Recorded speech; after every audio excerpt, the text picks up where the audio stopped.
বাবার প্রতি ভালোবাসার জায়গা থেকে নিজ বাড়ির ভিটায় পিতার নামে মসজিদ ও ফাউন্ডেশন প্রতিষ্ঠা করে প্রশংসায় ভাসছে মরহুম আব্দুল গনি সর্দারের সন্তানরা। এমনই এক ব্যতিক্রমী আয়োজন দেখা গেছে পটুয়াখালী জেলার কলাপাড়া উপজেলার নীলগঞ্জ ইউনিয়নের হলদিবাড়িয়া গ্রামে। আপনাদের প্রতি মহব্বত রাখে, আপনার আবেগ কাজ করছে, এখন কি বলবেন? কাকা তাহলে আপনি আগে যান, কি দরকার আপনি বলেন, আমি করব। হ্যাঁ, তাহলে ওকে একটা আইডিয়া দিলাম, ও বলল কাকা ইনশাআল্লাহ। গত 4 এপ্রিল নানা আয়োজনের মাধ্যমে মরহুম আব্দুল গনি সর্দার নামে নামকরণ করা হয় ফাউন্ডেশন ও মসজিদটির। এ সময় উপস্থিত ছিলেন কেন্দ্রীয় বিএনপির প্রশিক্ষণ বিষয়ক সম্পাদক এবিএম মোশাররফ হোসেন, কলাপাড়া উপজেলা নির্বাহী কর্মকর্তা মোহাম্মদ রবিউল আলম, মরহুম আব্দুল গনি সর্দার ফাউন্ডেশনের চেয়ারম্যান আবুল কালাম আজাদি ও মোহাম্মদ রিপন সর্দার সহ অনেকে। তারা বলেন, ফাউন্ডেশন ও মসজিদটি এলাকার মানুষের জন্য একটি কল্যাণমুখী উদ্যোগ। আমরা আজকে আমাদের ফাউন্ডেশনের মাধ্যমে, ফাউন্ডেশনের উদ্যোগে মসজিদ তৈরি করা হলো, ওই মসজিদের উদ্বোধন আজকে হলো ইনশাল্লাহ।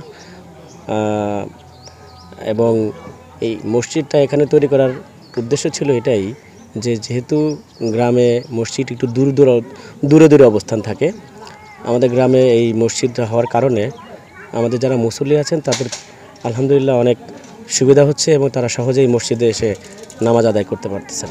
আমাদের এই ফাউন্ডেশনের মাধ্যমে আমরা এই গ্রামের যত ধরনের দুর্বলতা কাজ আছে, যত ধরনের উন্নয়নমূলক কাজ আছে, সামাজিক কল্যাণমূলক কাজ আমরা করতে চাই।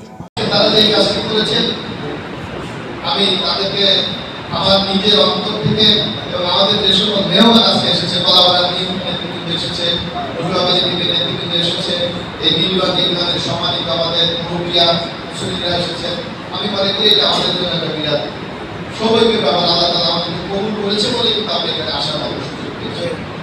আমি আর বেশি বলবো না, আমি সবার কাছে অনুরোধ, বিশেষ করে এলাকার নেতৃবৃন্দ যারা আছে, আপনারা এটা দিকে লক্ষ্য রাখবেন যাতে এই প্রতিষ্ঠানটা আগামী দিনে আরো সুন্দরভাবে পরিচালনা করা যায়।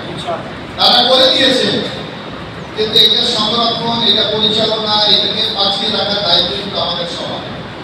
ধর্মীয় চেতনা ও সামাজিক দায়বদ্ধতা থেকে এটি ভবিষ্যতে আরও বড় অবদান রাখবে বলেও মনে করেন বক্তারা।